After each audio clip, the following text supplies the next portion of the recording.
የሆነ ነገር ብትለኝ አሁን እኔ ሴር ሚስት ተነጋግረን አንዘጋለም የወር ወጪ አንዘጋም። በቃ ቅር ይለዋል ልጁ።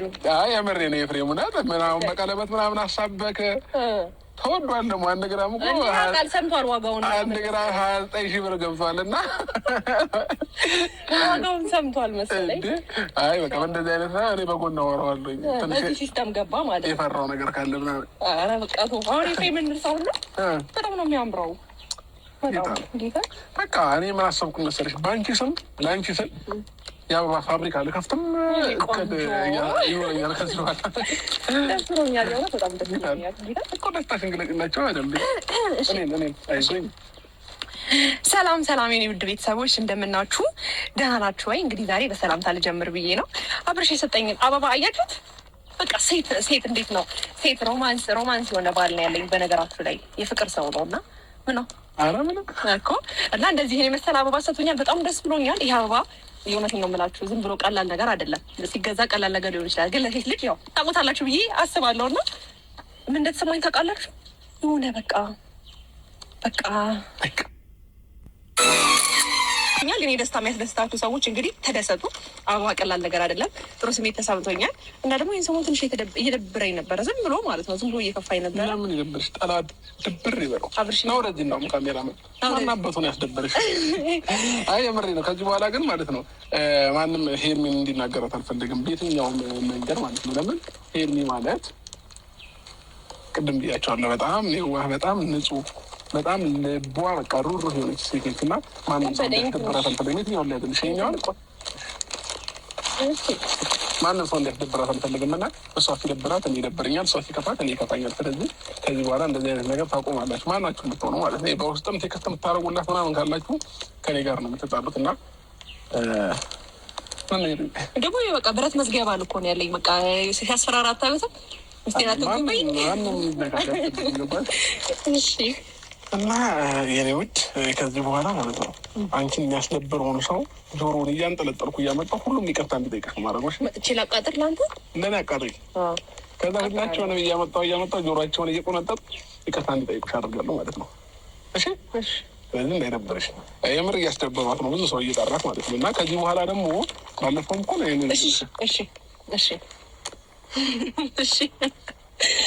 ከዚህ በኋላ ማንም ሰው ሲጠራሽ ያለኔ አትይጂ አላልኩሽም? ወንድሜም ቢሆን እህቴም ብትሆን ማንም ቢሆን የኔም ፋሚሊ ቢሆን እሺ የሰማሽ ነው እኮ ነው። ስልክ ሲደውሉልኝ ማለት ነው በቃ በጣም ቁም ነገር ምናምን የሚሉና እኔ ካሜራ ይዤ ስጠብቃቸው ወይ ካሜራ ይዘው ይጠብቁኛል። የሚያወሩት ነገር ቁም ነገር አይደለም። ያስፈራሩኛል። አብርሽን ታየው አይወድሽም ምናምን ይሉኛል። ግን እኔ እንደምወድሽ በምን እርግጠኛ ነሽ? እኔ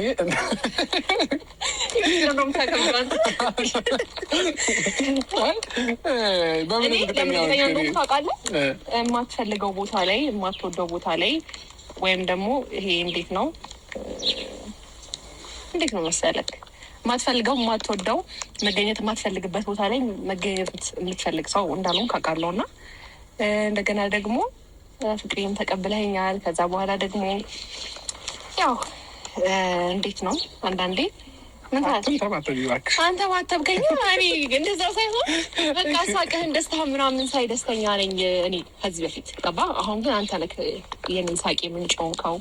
እና ደግሞ አዲስ ህይወት ለመጀመር የምታስባቸው ነገሮች የሆነ ነገር ስታስብ ድሮ እኔ ብቻ ነበር፣ አሁን ግን እኛ እያልክ ነው ያለው። ፕላንክ ምናምን ገባ።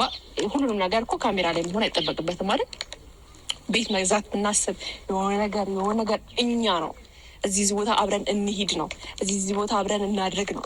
አብረን የሚባል ነገር አብሮታችን በዛና ያው እንደምታፈቅረኝ ተረዳሁኝ። ከዛ በኋላ ደግሞ ከዚህ በፊት ተናግረኸኝ ማታውቅም እንደምታፈቅረኝ ምናምን አላውቅም። ማንም እንዲነካ ሄርሚ ከፋሽ ማነው ዛሬ ሰውን አግኝተሻል ምናምን ትለኛለህ፣ ትጨነቅልኛለህ ምናምን አይደል እንዴ? ምን ነው አዘዝክ? አሁንም እንደዚህ ብዙ በስታኝ እንዳፈቅርከኝ ነው የምረዳው። እና ልትነዛት ነው እንደዛ የምሬ ነው። ከዛ በኋላ ደግሞ ቶሎ እኔን ለማግኘት ትፈልጋለህ፣ ላገኝሽ ምናምን ትለኛለህ። ሌላ ጊዜ የነበርኩኝ ጭቅጭቅ የት ነህ ምናምን የምልክ አሁን ባጭቀጭቀኝም ላገኝሽ ትለኛለህ ምናምን። ከዛ ከኔ ጋር ረጅም ጊዜ ከኔ ጋር ነው የምታሳልፈው ምናምን። ከዛ ነው አጨብጭቡላት እንጂ አውቄ ነው የጠየቅኩት ለማንኛውም እንጂ መጠየቅ ፈልጌ አይደለም። አንዳንድ ጊዜ እኔ ግን መጠየቅ ፈልጋለሁ። እንዳፈቀርኩ በምን መንገድ እንዳትፈልጋለህ? አንተ እንዳፈቀርከኝ በምን መንገድ ነው ማወቅ የምችለው? ንገረኝ።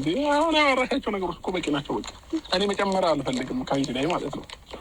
ከዛ በኋላ የረሳሁት ነገር ደግሞ የህይወት ምርጫ አድርገኸኛል። ገባ? ከምን አንጻር? እንዲህ ከሁሉም ነገር አንጻር ሁሉ ነገርን ትተህ ነው ከኔ ጋር ሀብ ላይ ጀመርኩ አይደል እንዴ? አይደል እንዴ? ከዚህ በላይ ታዲያ ምን አለ? ኧረ አጨብጭብ ጎበዝ። ምን ሆናችሁ ነው? ያሳየው ነገር ሰው እንትን ያላለው ነገር ይሄ በግልጽ ከኔ ጋር ህይወትን መጀመርክ ራሱ እኮ ትልቅ ነገር ነው። ያራዳልች ሀብዬ ማለት ነው። ሀብለከው ለም ሀብር ውሃ መም አይደለም። ሀብለ ነው ከኔ ጋር ህይወትን የጀመርከው ማንንም ሳትፈራ ግራ ቀኝ ሳታይ ራስን ስሜት አስቀድመክ እኔ እንደማዋጣክ፣ እኔ እንደምወድ፣ እኔ እንደማከብር፣ እኔ እንደማፈቅርህ፣ እኔ ጋር ሰላም እንዳለ ተረድተክ ገብቶክ አንተም ለኔ ፍቅር ኖሮክ ማንንም ሳሰማ ያረዳልች የኔ ወንድ ማንንም ሳይሰማ